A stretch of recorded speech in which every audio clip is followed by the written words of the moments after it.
orar para comenzar. Señor, te damos gracias por este domingo, Dios. Gracias por la oportunidad que nos das de ser expuestos ante tu palabra. Dios, quiero llevarme algo. No permitas que el enemigo me robe nada de lo que tengas que darme, Dios, para esta mañana.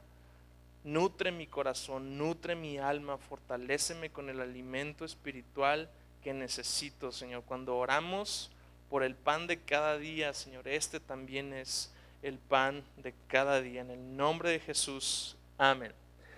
Pues continuando con esta serie, quiero dar ahora paso a la parábola número 2 de Mateo 13. Mateo 13 nos da 7 parábolas seguidas. Y la número 1 fue la parábola del sembrador. Pero la número 2 tiene un significado también muy importante en contraste con la parábola del sembrador, que es la parábola del trigo y la cizaña. Acompáñame a Mateo 13:24, porfa, para entrar en materia. Jesús les contó otra parábola. El reino de los cielos puede compararse a un hombre que sembró buena semilla en su campo. Son algunos versículos, así que síganme, no se me pierdan.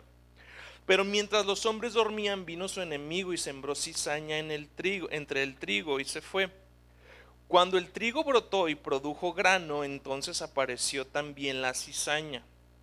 Y los siervos del dueño fueron y le dijeron: Señor, ¿no sembró usted buena semilla en su campo? ¿Cómo pues tiene cizaña? Él les dijo: un enemigo ha hecho esto. Dale énfasis a eso si tienes ahí tu Biblia física o si la puedes subrayar en el teléfono. Un enemigo ha hecho esto. Y los siervos le dijeron: ¿quiere usted que vayamos y la recojamos? Pero él dijo: no, no sea que al recoger la cizaña arranquen el trigo junto con ella. Dejen que ambos crezcan juntos hasta la cosecha. Y al tiempo de la cosecha diré a los segadores: recojan primero la cizaña y átenla en manojos para quemarla, pero el trigo recójanlo en mi granero. Bueno, esta parábola normalmente tiene una carga escatológica muy marcada, es decir, es una parábola que está diseñada para que a primera lectura me hable más acerca de los tiempos finales que del tiempo presente. Es una parábola que me encanta la claridad que tiene. A veces nos metemos en rollos muy complejos para cuándo va a ser la segunda venida de Cristo, cómo va a ser la segunda venida de Cristo. Esta parábola lo pone tan fácil, un escenario donde únicamente está este siglo y el siglo venidero, y donde este siglo produce sus hijos y este siglo produce sus hijos y produce también hijos que son del maligno, y el siglo venidero tiene como característica que los hijos del reino continúan en el siglo venidero en la gloria y en el gozo de su Señor. Bueno, también esta parábola entonces tiene una aplicación un poco más personal y un poco más práctica. Esta parábola contrasta mucho con la parábola del sembrador, porque, bueno, para empezar, la parábola del sembrador que vimos en el domingo pasado empieza hablándonos de la obra del sembrador, y el sembrador es Cristo. Se trata totalmente de lo que Él hace. Ahora, en contraste, esta parábola nos habla de la obra del enemigo, ¿sí? Es el primer contraste muy interesante que hay. Entonces, aquí la explicación es básicamente cómo en la cristiandad siempre se da un estado como mixto de sucesos. ¿Por qué hay maldad en el mundo? ¿Por qué hay incongruencia en la iglesia? ¿Por qué hay estas suertes de contradicciones en todos lados? Si es que se supone que tal cual aparece en esta parábola, se sembró buena semilla. Nótese que los mismos trabajadores de la persona que siembra, que en este caso es Jesús, dice: los siervos del dueño fueron y le dijeron: Señor, ¿No sembró usted buena semilla en su campo? O sea, ¿qué onda? Hay esta suerte de desasosiego en el corazón, como que esta contrariedad interna donde dices, bueno, pues ¿qué onda? O sea, ¿por qué se están dando estos sucesos mezclados? Bueno, esta parábola se encarga precisamente de poner en perspectiva estos matices que se presentan no solamente en el mundo, sino en la iglesia. Al mismo tiempo, esta parábola pone en perspectiva algo que es muy cierto acerca de los tiempos finales.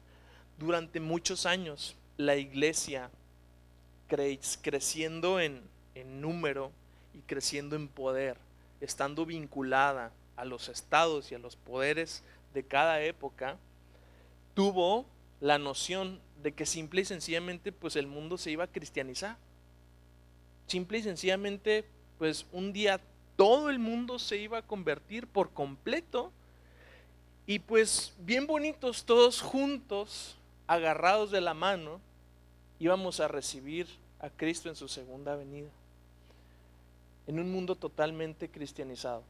Pues esta parábola, Jesús mismo dándote una radiografía de los tiempos finales, te dice que no va a ser así, que realmente está el mal y el bien presente en este mundo y que no solamente están presentes, van a crecer juntos. Crece el uno con el otro y aparte son muy difíciles de distinguir el uno del otro, si no es hasta que llega la cosecha. Entonces, vamos a establecer nada más el contraste con la parábola del sembrador. La conexión entre esta y la anterior es muy marcada, ¿sí? El sembrador de la buena semilla es el mismo Hijo del Hombre, ¿sí? El campo es el mismo, el mundo. Es decir, es un mundo en general religioso, salud. Pero aquí se nos dice algo acerca de la semilla que nos resulta muy llamativo. En el versículo 19, que es la parábola del sembrador, se le llama la palabra del reino. Mientras en el versículo 38, que es la parábola del trigo y la cizaña, estoy hablando de Mateo capítulo 13, la buena semilla son los hijos del reino. Entonces es algo muy importante el empezar trayendo como que a colación cada una de esas partes de la parábola y ahora sí entramos a la explicación. Versículos 36 al 43 de Mateo 13. Y esto como predicador es una bendición predicar de las parábolas porque Jesús te da la enseñanza y el comentario bíblico ahí. Entonces, o sea, es muy padre. Entonces Jesús dejó a la multitud y entró en la casa y se acercaron sus discípulos diciendo, explícanos la parábola de la cizaña del campo. Jesús les respondió, el que siembra la semilla es el Hijo del Hombre y el campo es el mundo. La buena semilla son los hijos del reino y la cizaña son los hijos del maligno. El enemigo que la sembró es el diablo. La siega es el fin del mundo y los segadores son los ángeles. Qué belleza de comentario bíblico. Por tanto, así como la cizaña se recoge y se quema en el fuego, de la misma manera será el fin del mundo. El Hijo del Hombre enviará a sus ángeles y recogerán de su reino a todos los que son piedra de tropiezo y a los que hacen iniquidad y los echarán en el horno de fuego. Ahí será el llanto y el crujir de dientes. Entonces los justos resplandecerán como el sol en el reino de su Padre. El que tiene oídos, oiga. Muy bien, vamos a desmenuzar cada parte de esta explicación que da Jesús. Vámonos rapidito. El que da la semilla, número uno, ¿quién es el protagonista? Jesús, el Salvador. El que siembra la buena semilla es el Hijo del Hombre. Versículo 37. Muy bien, entonces, en contraste con la parábola del sembrador, la semilla ahora no es sino una cosecha humana. La semilla del evangelio da a luz hombres y mujeres. La semilla de la palabra no da a luz ideas, no da a luz pensamientos ni sentimientos, da a luz hombres y mujeres. Todo tú, toda tú eres ese trigo. No solamente es una parte de lo que crece, es tu esencia. Qué profunda es esta enseñanza, porque hablamos anteriormente de una pequeña semilla, de una pequeña palabra que da fruto. El fruto es no solamente un pequeño cambio, un nuevo hábito, un cambio de etiqueta religiosa, es un cambio en tu naturaleza total, por completo. Entonces, Jesús viene a sembrar la semilla en el reino del reino de los corazones durante su ministerio terrenal. Luego, en la cruz del Calvario, Él se convierte en esa misma semilla. Toda la obra de Cristo es una obra buena. Toda la obra de Cristo es una obra completa. Jesús dice y ora al Padre en Juan 17, diciendo: yo te he glorificado porque completé la obra que me viniste a encomendar. Yo hice todo lo que necesitaba hacer. Cuando Jesús está en la cruz del Calvario, dice: consumado es. En el griego la palabra completa es tetelestai, que quiere decir todo está completo, liquidado, ¿sí? Entonces la obra de Cristo es completa. No nos contrariemos y que no venga nuestra fe a menos cuando empecemos a ser testigos de la obra del enemigo, ¿sí? A veces la obra del enemigo en unos cuantos cizañosos en el mundo real y en todos lados viene a contrariar a los verdaderos hijos del reino y a traer angustia en los verdaderos hijos del reino y decir: pues el mal está ganando, pues para qué, todo es en vano. Esto es una realidad que Cristo ya pintó de cuerpo entero para nosotros. Es necesario que ambas crezcan juntas. Eso no desmerece la obra de Cristo en tu vida. Eso no desmerece la obra de Cristo en el mundo. Aumenta la maldad, está bien, porque está también presupuestado que aumente el trigo. Cristianos y no cristianos, trigo y cizaña van a estar juntos, y eso no desmerece la obra perfecta de Cristo. Cristo vino y dio dones a los hombres, dice Efesios 4, 7, 8. Cristo vino y sembró esperanza y seguridad eternas en este mundo. Toda la obra de Cristo es perfecta. Siguiente, el campo es el mundo. Nótese que dice que el campo es el mundo.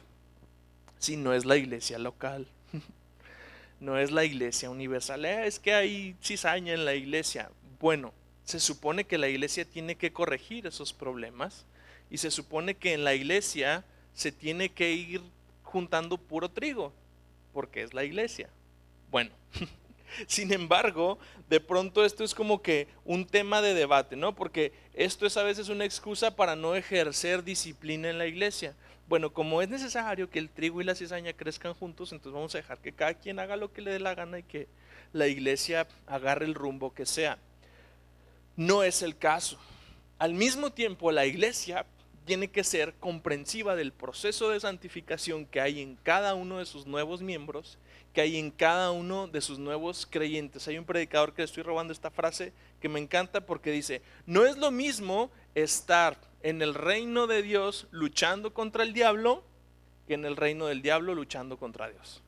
Entonces, eso explica perfectamente cómo la iglesia recibe también, como dice Gálatas 6:1, considerándote a ti mismo cuando alguien está fallando y cuando alguien está teniendo conductas que no glorifican a Dios y que no tienen nada que ver con la semilla del reino. En otras palabras, todos llegamos aquí siendo cizaña, amados. Solo hasta que se da esta transformación, o sea, tú no llegaste aquí siendo un trigo bonito, cargado de grano. Lamento decepcionarte, porque sería contrario al evangelio. El mensaje del evangelio es un mensaje de transformación absoluta. es un nuevo nacimiento, eres una nueva criatura. Todo tu corazón, todo tu hombre interior se va renovando. Entonces, no podemos asimilar que todas las personas que se van agregando a la iglesia van a ser trigo bonito. Lo que sí podemos rogar a Dios y ser diligentes es que las personas que llegan siendo cizaña no permanezcan siendo cizaña durante mucho tiempo. Que el Espíritu Santo haga la obra. Entonces, avanzamos.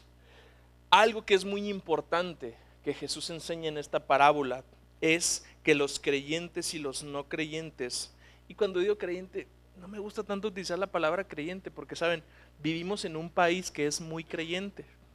El problema es que creemos en todo, sí, hasta en el chupacabras. Entonces, ustedes entiéndanme cuando digo creyente, hablo de un discípulo genuino de Cristo. Bueno, entonces, los creyentes y los incrédulos vivimos juntos en el mundo. Ahora, esta es una enseñanza que me pareció muy profunda. El hecho de que estemos juntos, así como el trigo y la cizaña, al trigo y la cizaña tiene la particularidad de que le sale el mismo sol, ¿sí? Los moja la misma lluvia, les pega el mismo aire, les da el mismo frío y les da el mismo calor. El que hoy entienda, esta es otra parábola dentro de la parábola, entendemos entonces que creyentes y no creyentes estamos bajo el mismo mundo, bajo las mismas condiciones.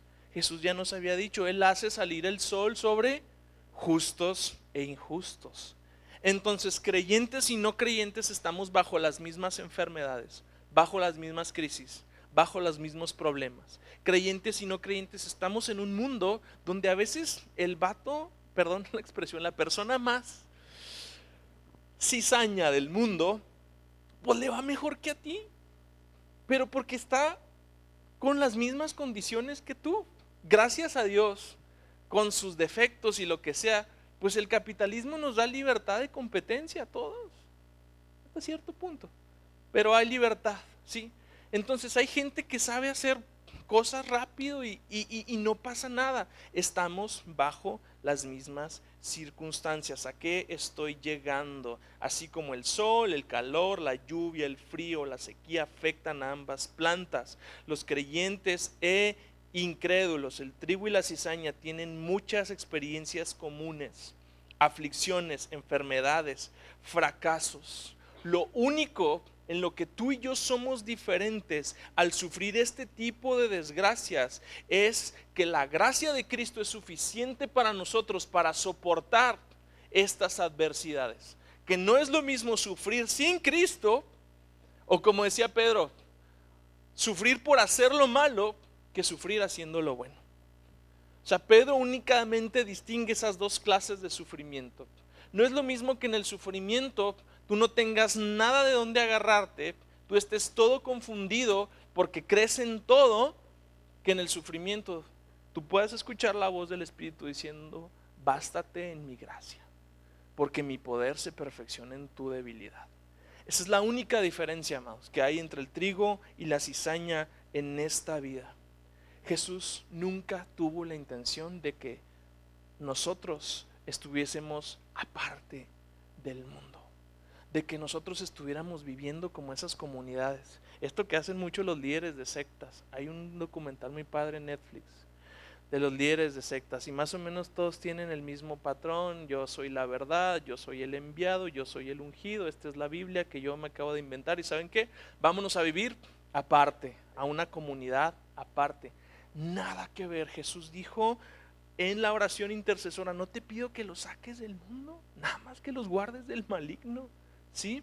De todos ellos no son del mundo. La semilla que Dios plantó volverá a Él. La semilla que Dios plantó, la plantó con toda intención de que creciera y fructificara en el mundo. Este mundo necesita trigo que crezca, que produzca. Y el trigo, ¿sabes? Vuelve al que lo sembró. Qué hermosa promesa. Entonces, encontramos otra parte como de contradicción entre los trabajadores del dueño del campo ven la cizaña, versículo 28, Mateo 13, y dicen: ¿quiere usted que vayamos y la recojamos? Esto es una suerte de contradicción también, o deseo encontrado, que podemos ver en muchas personas justas. Necesitamos acabar con la maldad.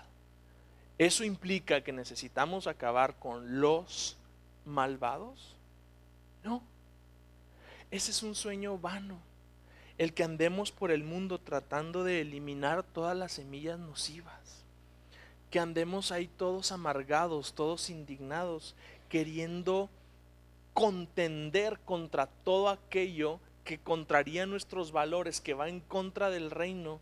El estar con un espíritu contencioso, amargado, señalador de todo lo malo, escandalizado por todo lo malo. Amados, los cristianos somos buenos para escandalizarnos. Ay, ya viste los jóvenes cómo están. Ay, ya viste las noticias. Lean la parábola del trigo y la cizaña y vean lo que le dice el dueño de la tierra al que le sembraron la cizaña. ¿Sabes? Esto era, inclusive en el derecho romano, esto estaba penado, porque era una forma de echar a perder toda la cosecha de esa persona. Tú querías dañar a alguien en la antigüedad, siémbrale cizaña en el campo. Y el dueño del campo dice: no, espérense, dejen que ambos crezcan juntos hasta la cosecha. Entonces, la enseñanza es: no pierdas el tiempo. Sabes, como iglesia, como pastor, de pronto me viene un celo por adentro por pararme y darte toda la lista de falsos maestros que hay. Me consume. O sea, no quiero hacerme el santurrón y decir: no, yo jamás he pensado en eso. Soy a veces muy contencioso en esa parte. Yo mismo me tengo que predicar esto a mí mismo siempre. Esta es la lista de falsos maestros, esta es la lista de falsos apóstoles. ¿Sabes? ¿Para qué? Prefiero darte herramientas para que en tu madurez tú generes un colmillito y no te comas cualquier cosa.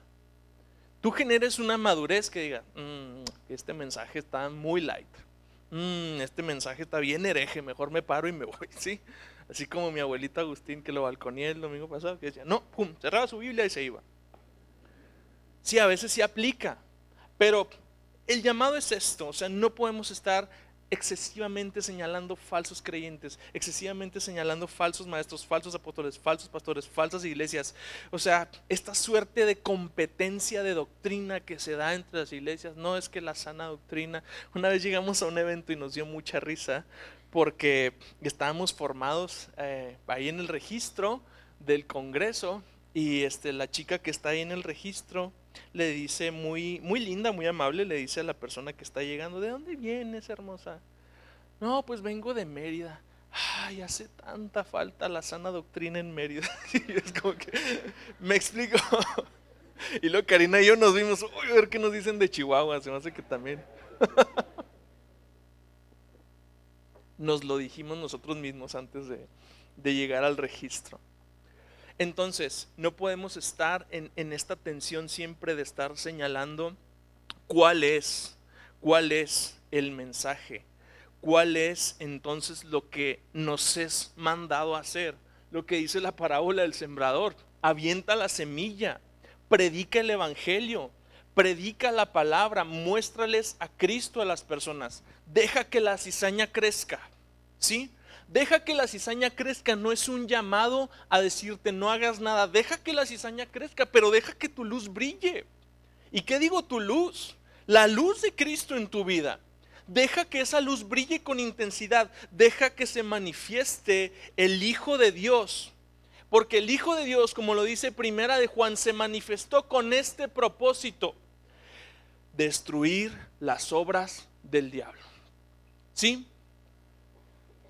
También callados. Entonces, el destruir las obras del diablo es el resultado de la presencia de Cristo en un lugar. O sea, ¿para qué andamos señalando entonces? Sabes que mejor vamos a hacer la luz, vamos a brillar la luz, vamos a predicar a Cristo, vamos a modelar a Cristo, Vamos a seguir a Cristo y que eso por sí solo empiece a deshacer las obras del enemigo. ¿Están conmigo? No es el llamado a ignorar, a ser indolente. Vamos a orar, pero vamos a aprender la luz. Debe resaltarse algo bien hermoso también. Cristo no es indolente ni es negligente al dejar que ambos crezcan juntos. Estudiando para este mensaje me encontré algo bien interesante, y es que la cizaña enreda su raíz al trigo. Yo no entendía por qué no podía sacar las dos. O sea, ¿por qué lastimas al trigo si sacas la cizaña? Bueno, pues es que la mugre cizaña enreda su raíz al trigo. Si la sacas, arrancas entonces la ramita de trigo, y así es como se da el daño. Por eso el tiempo se da hasta la cosecha. Jesús no es indolente. Jesús espera. Espera porque sabes que quizás los campos todavía están verdes. Un campo de trigo que está listo para la siega se ve blanco, blanco dorado. Pero los campos todavía se ven verdes. Y dice, todavía no. Es necesario que crezcan juntos, porque el fruto es lo que va a revelar quién es quién. Que ese es el puntal de la teología de Cristo. Ve cómo en la enseñanza de Cristo está tan presente el tema del fruto, de la siembra, de la semilla. Júntalos y los puedes poner y sacas tu propio estudio teológico sistemático del fruto. Y es bien interesante porque el puntal de esto es: el árbol bueno produce frutos buenos, el árbol malo de su mal corazón produce frutos malos. Entonces, moraleja, por sus frutos los conocerás. No sabemos cuál va a terminar siendo el fruto de una persona que hoy puedes considerar, no, hombre, este es pura cizaña, este no tiene ni un granito de trigo, este es pura cizaña. Dios está haciendo una obra en él. No nos corresponde juzgar.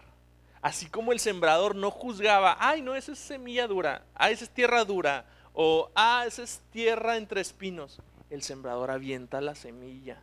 No podemos juzgar quién es trigo y quién es cizaña. Mejor ocúpate de tus asuntos. Permanece en Cristo, lleva mucho fruto, y entonces en la cosecha, feliz en el granero junto con los otros trigos. No todavía. Ok, otro punto, la buena semilla. La buena semilla son los hijos del reino. Los hijos del reino entonces es la cosecha de la semilla del evangelio. ¿Sí? Jesús ha sembrado a los hijos del reino en todo el mundo.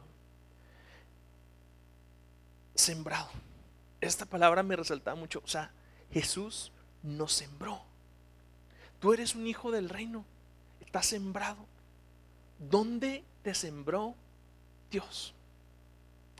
Ve cómo esto no es un acto como al azar, como improvisado.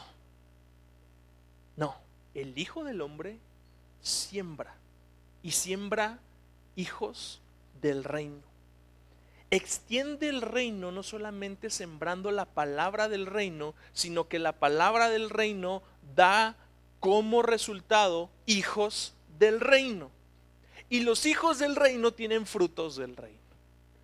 Entonces, algo que es muy importante para nosotros tener siempre, siempre, siempre muy interiorizado: estamos sembrados en algún lugar por una circunstancia. Si yo me llamo a mí mismo un hijo del reino, resultado de la palabra del reino que fue implantada en mi corazón, entonces al observar a mi alrededor y ver dónde estoy sembrado, me tiene que dar como resultado un deseo ferviente por llevar ese fruto donde yo estoy, por ser esa ramita de trigo, esa espiga cargada de grano, por ser útil el día de la cosecha, por representar alimento potencial para las personas que me rodean, donde me sembró. Y es que a veces, como hijos del reino, parece que queremos buscar la mejor tierra para que nos siembren. Es que no estoy a gusto donde me sembró en esta familia. Me hubiera gustado que me sembraran en la familia Slim o que me sembraran en otra, ¿sí? Es que ¿por qué Dios no me sembró en las mega iglesias de Estados Unidos? No, hombre, ya pantalla, aire, tengo traductor aquí si quiero. ¿Por qué Dios no me sembró en otra ciudad? Hay esta suerte de falta de contentamiento con donde me tocó nacer. Llévate esto a tu corazón, te sembraron. Ahí con los López, con los Martínez, con los Rentería, te sembraron. Y ahí es el lugar donde se supone que el hijo del reino va a crecer y va a dar fruto y se va a desarrollar y va a ser bueno para ese lugar donde fuiste sembrado. Muy bien, Jesús también hablaba de ser sembrado él mismo. Jesús no te está pidiendo jamás nada, algo que él no haya hecho. Juan 12:24 dijo: en verdad les digo que si el grano de trigo no cae en tierra y muere, se queda solo, pero si muere, produce mucho fruto. Hablaba de él mismo, hablaba de su muerte. Jesús mismo sabía que su vocación en esta tierra no estaba ligada a su vida, estaba ligada a su muerte, y que su muerte daba a luz mucho fruto. Sabes, nuestra forma de fructificar se va a caracterizar más por aquellas cosas a las que vamos muriendo que por esas cosas a las que nos vamos aferrando. El seguir a Cristo, el tomar tu cruz, es una de moridera, es una de mortandad para tu carne, para tus deseos, para tu egoísmo, quizás para tu vida, pero la verdad, estamos bien chidos aquí en Occidente. No, seguir a Cristo es, de verdad, siempre lo digo, pues sí, si comparamos que para algunas personas es una aceptación todavía hasta la fecha de morirse, que tú puedas decir, esta decisión me va a costar la vida.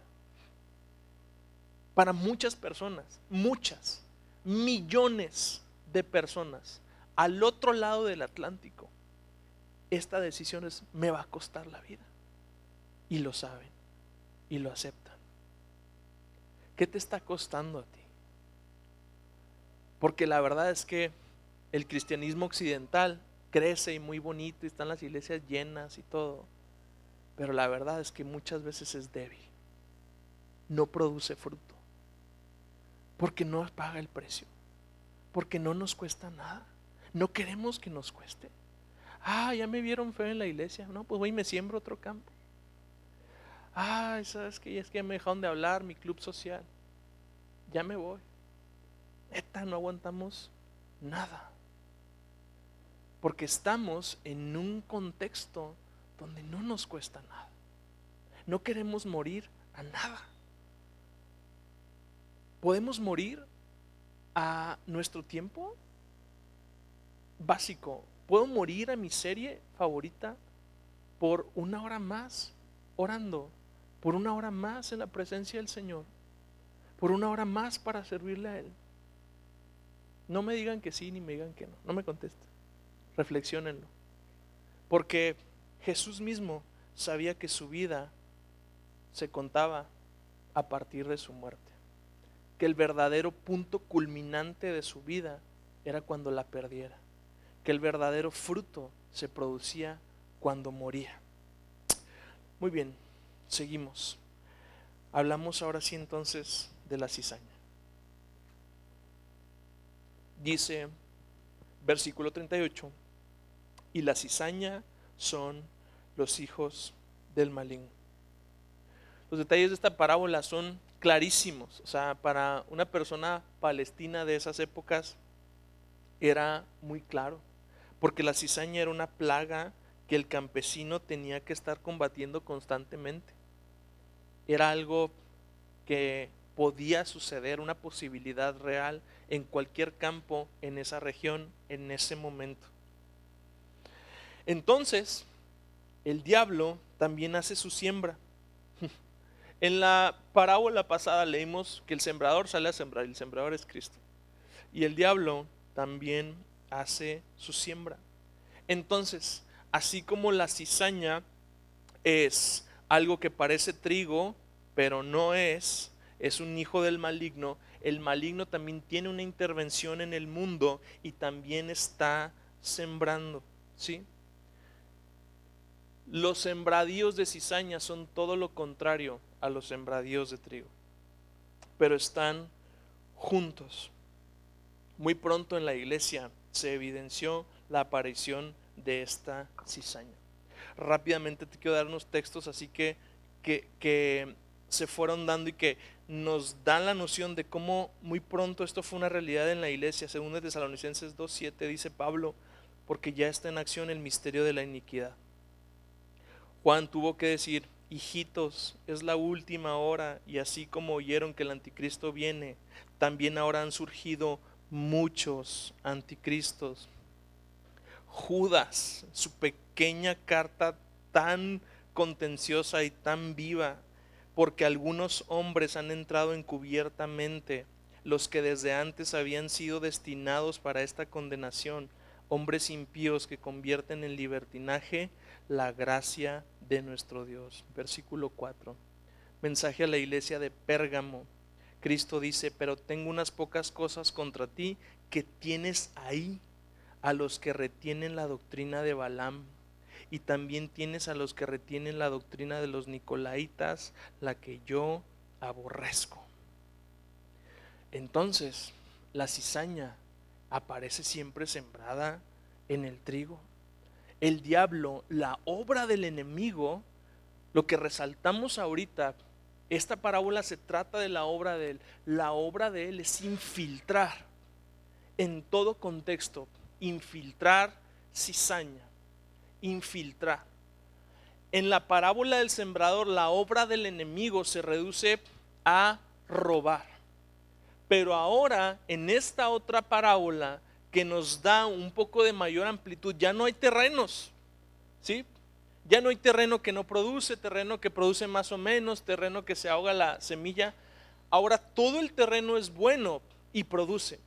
Aún en el terreno que es bueno y produce, el enemigo infiltra cosas.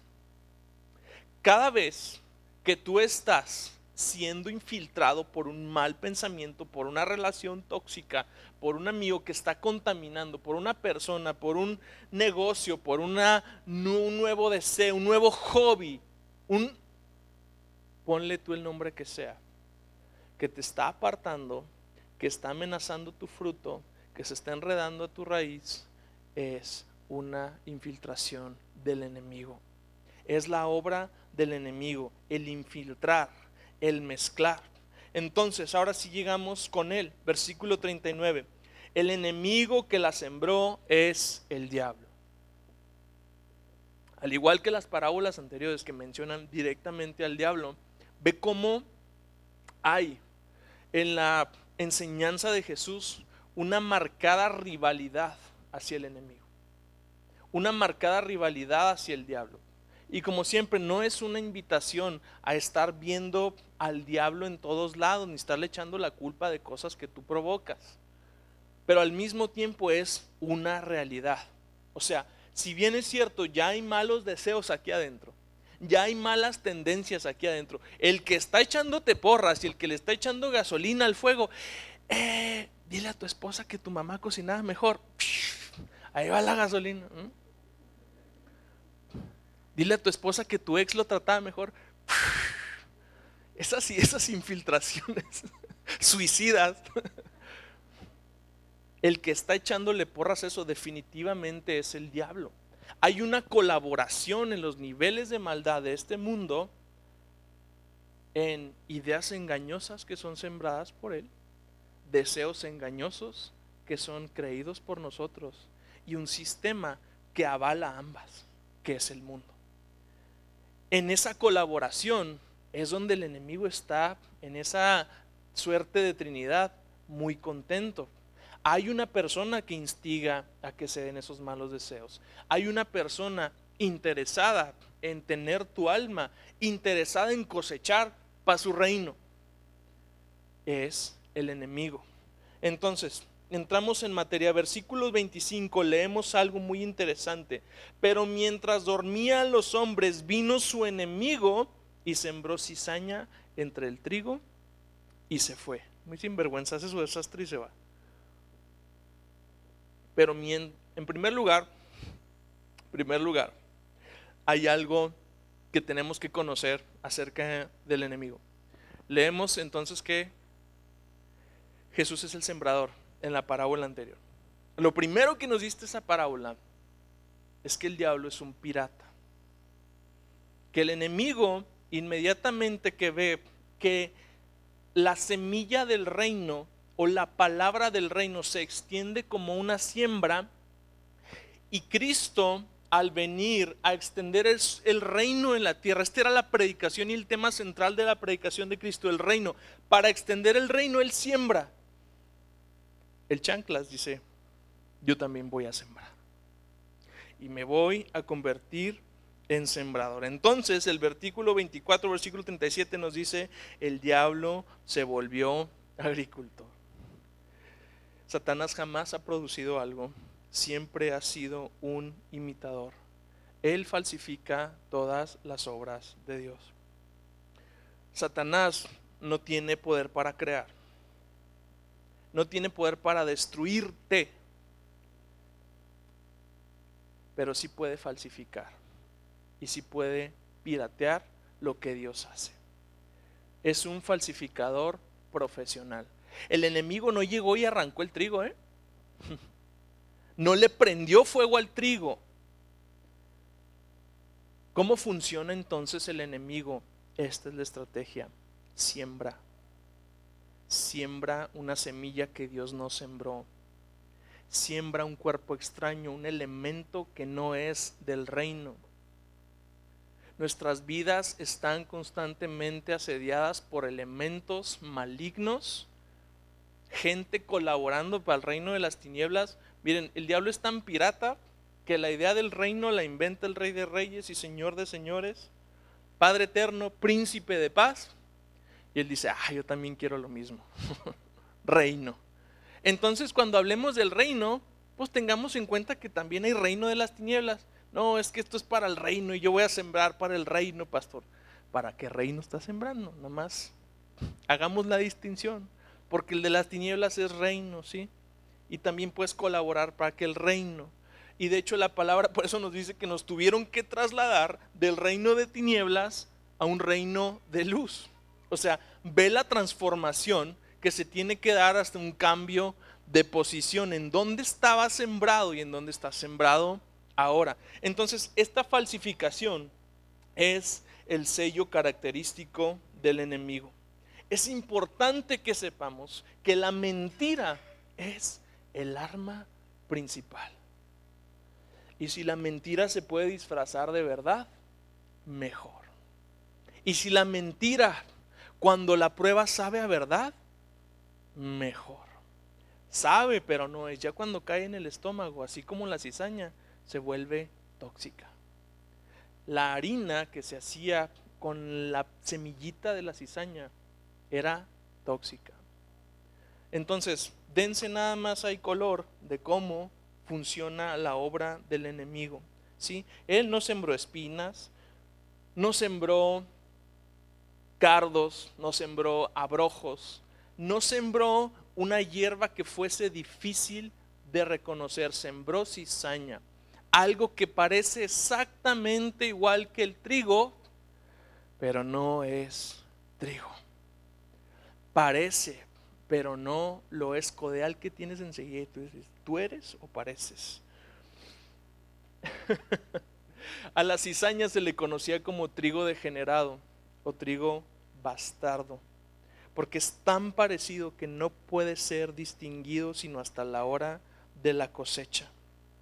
Esta es una clara exposición de los métodos de Satanás. Él busca destruir el testimonio de Dios en la tierra, introduciendo cosas falsas, ¿sí? Dándote una noción falsa de amor. Ay, es que yo amo mucho a mi esposo. No es control, pero tú crees que es amor. El enemigo implantó cosas que tú crees que controlando estás amando a las personas. Falso.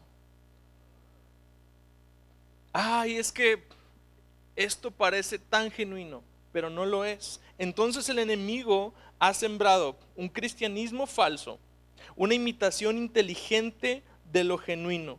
El enemigo siembra cosas falsas constantemente, imitaciones baratas, ¿sí? Amores falsos, relaciones falsas, dobles intenciones.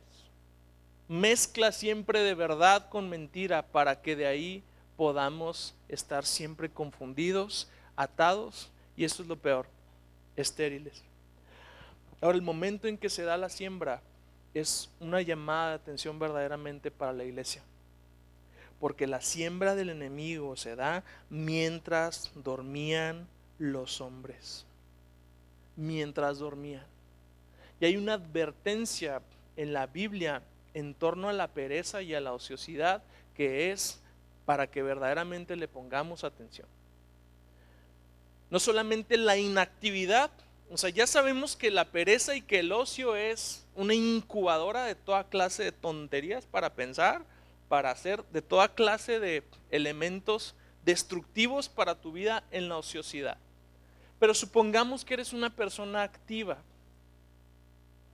¿De qué forma el enemigo puede llevar a cabo su siembra? Ociosidad espiritual, simple y sencillamente. Porque tú puedes estar sumamente ocupado y el enemigo encantado. Remitimos al caso de la semilla que se ahoga, porque está sumamente ocupada y la ahogan las preocupaciones. Bueno, acá es un caso similar. Mientras estaban todos dormidos, se da la siembra. Las palabras de advertencia para Jesús siempre tenían que ver también con el velar. Sí, no significa que no duermas, ¿no? Los cristianos debemos ser los mejores, los más buenos para dormir del mundo. Sí, tenemos un salmo que dice: en paz me acostaré y así mismo dormiré. Ese es mi salmo favorito. Porque ya cuando algo me roba el sueño, ya algo está mal conmigo.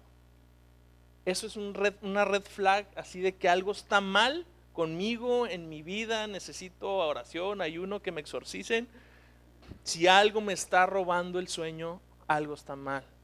¿Por qué? Porque el sueño está ligado a la paz en mi interior, al descanso. ¿Sí? No puedo estar en horas preocupado. Pero mi espíritu está velando. Pero mi espíritu no se duerme. Pero mi corazón trucha. Pilas, Marcos 13:35. Por lo tanto, velen, porque no saben cuándo viene el Señor de la casa, si al atardecer o a la medianoche, o al canto del gallo o al amanecer. No sea que venga de repente y los halle dormidos. Y lo que a ustedes digo, a todos los digo: velen. Romanos 13:11 y 12 dice Pablo en pocas palabras: ya es hora de despertar del sueño. Espiritualmente, esa es la clase de sueño que nos pone en una situación de vulnerabilidad donde el enemigo puede venir y sembrar la cizaña en tu vida. Te agarraron flojeando, te agarraron medio cabizbajo. Ahí es cuando viene a sembrar la cizaña. Ahí es cuando se presenta el desánimo. Ahí es cuando se presenta el juicio. Ahí es cuando se presenta tus ganas de tirar la toalla, decir: pues ya para qué, estoy decepcionado, odio al mundo. Justo en los momentos de vulnerabilidad, bajas tantito la guardia y el enemigo va a venir y te va a sembrar algo, te va a venir a meter gol.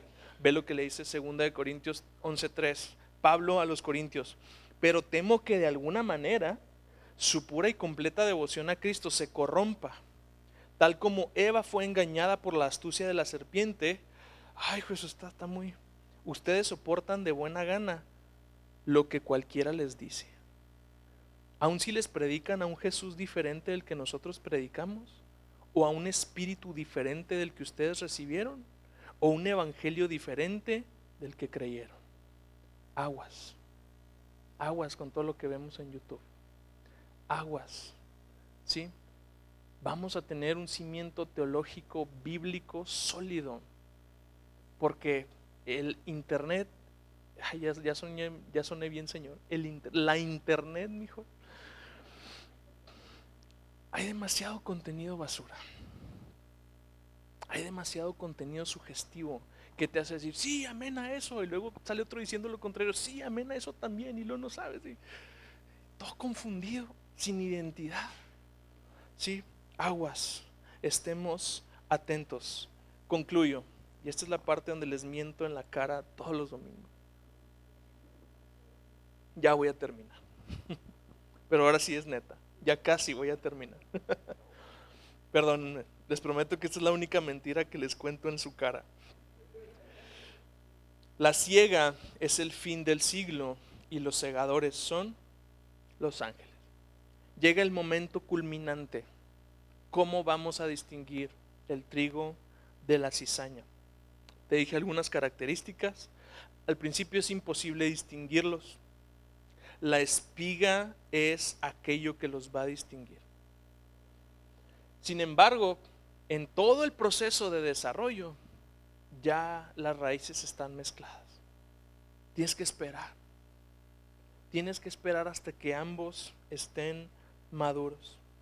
Impresionante que las raíces estén tan entremezcladas que sea imposible separarlos sin dañar lo bueno de lo malo. Es que ¿por qué Dios no se lleva toda la maldad? Y ¡pum! Que te lleva de repente, ¿no? ¿Entiendes la misericordia de Dios? ¿Entiendes, como dice Romanos, la bondad, la longanimidad de Dios? ¿Sí? Que su paciencia no es para que los hombres digamos, Dios no es real. Es la misericordia, las riquezas, dice Pablo, de la misericordia de Dios. Porque Dios no se lleva a todos los malvados. Aguas porque está muy cerca, decía Juan el Bautista en esta misma terminología, que el hacha está puesta a la raíz de los árboles. O sea, aguas, ¿sí? El árbol que no da buen fruto al fuego y el que da buen fruto es cosechado.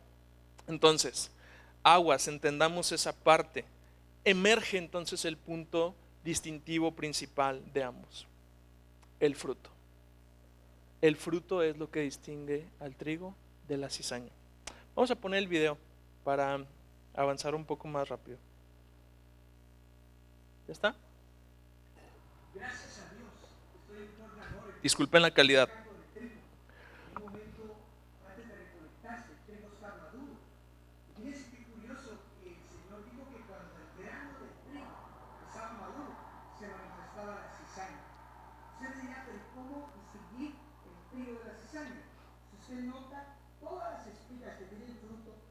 Ellas se agachan y con la brisa, cuando hay brisa, alaban. El cristiano verdadero aprende a humillarse, el que tiene fruto, pero el que no tiene fruto es como la cizaña, que aparenta tener fruto y quiero que la conozcan. Noten que ella no se inclina, sino ella está para adentro. Y la verdad es que aunque aparente tener fruto, es poco, no tiene nada. No tener peso, ella se siente erguida, orgullosa, haciendo creer que es más. Mientras nosotros que verdaderamente tienen frutos se humillan y aprenden a alabar a Dios. La cizaña está claramente. Sí, ahí ya tira rollo de que la cizaña alaba a Dios, no, el trigo alaba a Dios. Sí. Pero esa parte era muy ilustrativa. Cómo el fruto hace que el trigo se doble. Y la cizaña hermosa, erguidota. Y esa es una gran enseñanza para nosotros, porque el cristiano que lleva fruto es aquel que lleva su vida en rendición. ¿Cómo podemos ser participantes de un reino del cual no reconocemos a su rey? Como estamos en una sociedad democrática, estamos muy acostumbrados a tener en la silla un presidente por el que no votaste y que puedes durar todo el sexenio sintiéndote no representado por él, pero es una sociedad democrática y él tiene que trabajar para ti.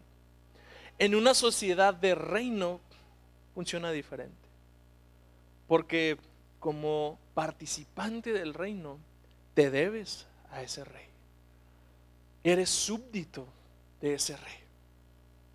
El Salmo 110 dice una verdad brutalmente profunda, y es que en el día de su poder aquellas personas participantes del reino se presentan voluntariamente ante Dios. Como si el llamado de las tropas del reino, un llamado, el Salmo 110 tiene un contenido bélico, militar. Tiene un llamado como a marchar, pero no se da a través de un servicio militar, a través de un te tienes que venir a marchar. Los participantes de ese reino se presentan voluntariamente en el día de su poder. Esto me muestra cómo la vinculación al rey es lo que hace posible la vida en el reino. Y esto muestra cómo la vinculación al rey se traduce en un corazón contrito y humillado. Así como decía esta persona, o sea, el trigo es como si estuviera alabando, porque está inclinado. Y la cizaña, que tiene un grano hueco, hasta en eso es imitadora del trigo. Tiene grano, sí, pero es hueco. Y se nota porque no la dobla nunca. La cizaña siempre está erguida, orgullosa, soberbia. Esa es la forma en cómo alguien que no lleva fruto se ve.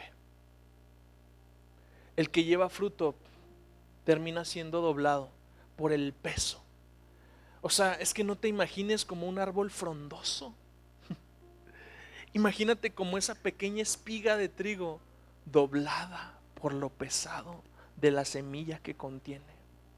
Eso es como funciona para nosotros el fruto. Realmente, conforme va madurando, va cambiando su color.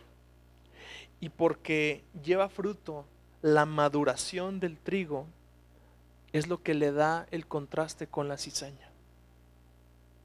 Tú no estás maduro, hasta entonces el fruto que Dios va produciendo empieza a hacerte más humilde.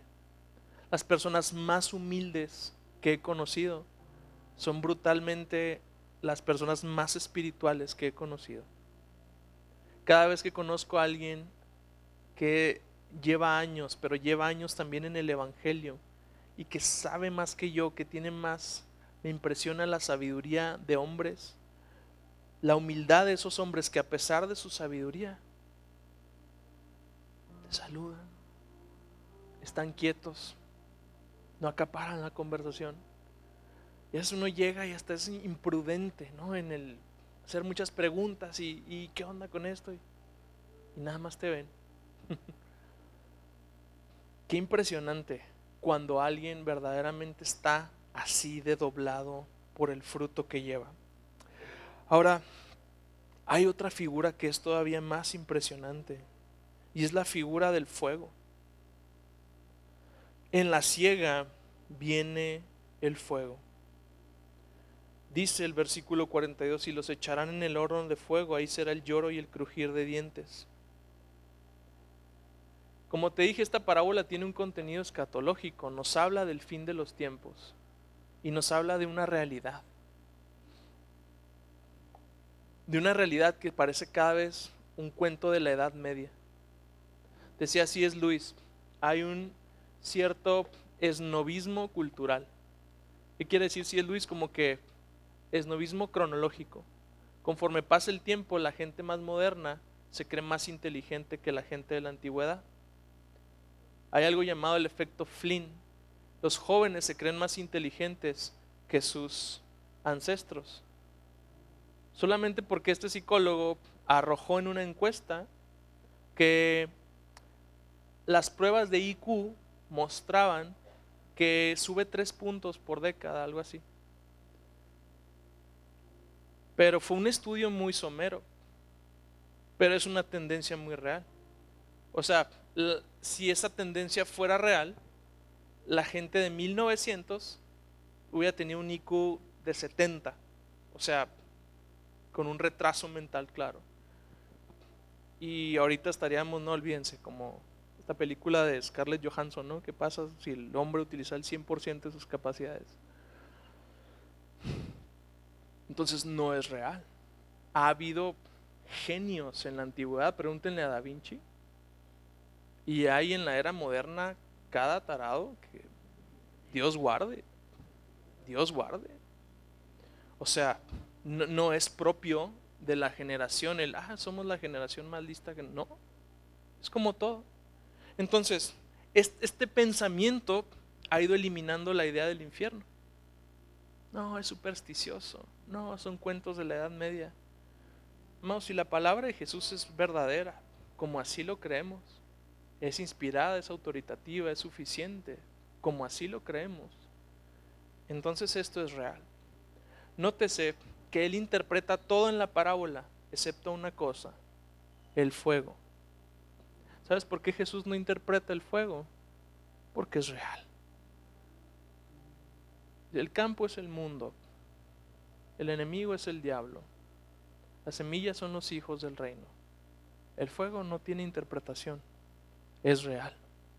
Hay una realidad que pesa sobre nosotros, y es que aunque lleguemos siendo cizaña, no podemos permanecer siendo cizaña. Necesitamos estar conectados a la vid, sembrados en la tierra donde Dios nos plantó, para ser capaces de producir fruto. ¿Qué vale una rama de trigo sin fruto? No vale nada. ¿Qué vale el tronco de una vid sin uvas? No vale nada, ni para leña sirve. Estamos en este mundo, sembrados en este campo, donde sea que Dios te haya sembrado, artes, humanidades, política, lo que sea, sembrados para llevar el fruto del reino. Una de las profecías de Cristo al final de los evangelios es que Él iba a levantar gente que fuera capaz de producir frutos del reino. Estamos en este mundo más que para ser felices, venimos a ser útiles, venimos a ser eficientes, porque nuestra eficiencia está ligada a nuestra identidad. ¿Cómo puedo ser eficiente? ¿Cómo puedo ser útil en la causa del reino? Dobla tu rodilla y dile a Dios: conéctame a ti porque quiero producir fruto. Arranca de mí cualquier cosa que el enemigo ha sembrado, mentiras que he creído, ideas que me mantienen enano, ideas que me mantienen altivo. Humíllame y que Dios me exalte a su debido tiempo. Porque el fuego es literal. Apocalipsis 14:14 da esta escena. Y miré y había una nube blanca, y en la nube estaba sentado uno semejante al Hijo del Hombre, que tenía en la cabeza una corona de oro y en la mano una ¿qué? Hoz. Caray. Hoz. Y salió del templo otro ángel clamando a gran voz a aquel que estaba sentado en la nube: mete tu hoz y ciega, porque la hora de cegar ha llegado, pues la cosecha está madura. Aquel que estaba sentado en la nube metió su hoz en la tierra, y la tierra fue cegada. Al final de los tiempos, en la revelación que tiene Juan, ve esta misma escena: una cosecha. El Señor viene por su trigo. El trigo siempre es símbolo del pueblo de Dios. El trigo se ofrecía en los primeros frutos en el día de Pentecostés. Y cuando viene el Espíritu Santo en el día de Pentecostés, irónicamente se dan los primeros frutos del cristianismo. Trigo, no cizaña. Señor, te damos gracias por este mensaje. Escudriña mi corazón, Señor Jesús, y primeramente te pido que te lleves cualquier semilla mentirosa que ha sembrado el enemigo. Que te lleves cualquier idea que me ha estado esclavizando, que me ha estado dejando enano, que me ha estado manteniendo altivo, que parece que es fruto pero no lo es, está hueco. Señor, arranca de mi corazón aquello que no sirva. Al mismo tiempo que te pido que, sembrado en buena tierra, me ayudes a crecer, a fortalecerme, a pesar, Señor Jesús, de que en este campo, de que en esta ciudad, de que en este país haya un montón de cizaña, que eso no sea un obstáculo para que yo vea que tu obra está menguando en mi vida. Que no sea un obstáculo para que yo crezca, me fortalezca y lleve mucho fruto. que a pesar de la maldad del mundo, Señor Jesús, no crezca en mí el desánimo, mucho menos el juicio y la condenación, para pedirle a Dios que arranque a ciertas personas mejor. Mejor, Dios, ven y dime si estoy llevando fruto. Ven y dime si en mi corazón hay un campo blanco y no verde, un campo que está listo para ser cosechado. Separa, Señor Jesús, de nosotros toda impureza, separa todo aquello que ha venido creciendo, y haznos, Señor Jesús, estos ciudadanos del reino que producen los frutos del reino, porque aceptaron la semilla de la palabra del reino. En tu reino, Señor Jesús, el que quiere ser el primero sirve. En tu reino, Jesús, perdonamos a los que nos ofenden, así como tú nos perdonaste a nosotros. En tu reino, más bienaventurado es dar que recibir, Dios. En tu reino, Señor Jesús, somos bienaventurados cuando nos vituperan por tu causa.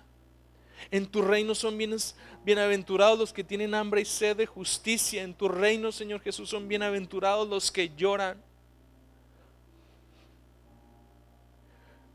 Que no crezca en nuestro corazón, Dios, este orgullo y este acomodamiento donde no quiero padecer nada, donde reniego de cualquier cosa que presente una tribulación, que presente una adversidad, creyendo falsamente que tú has venido a prometerme un lecho de rosas, creyendo falsamente que no hay nada de mí que tenga que morir en este proceso. Amado Padre, gracias por rescatarme, gracias por sembrarme, que donde quiera que yo esté sembrado sea una espiga de trigo y no una rama de cizaña, en el nombre de Jesús. Amén.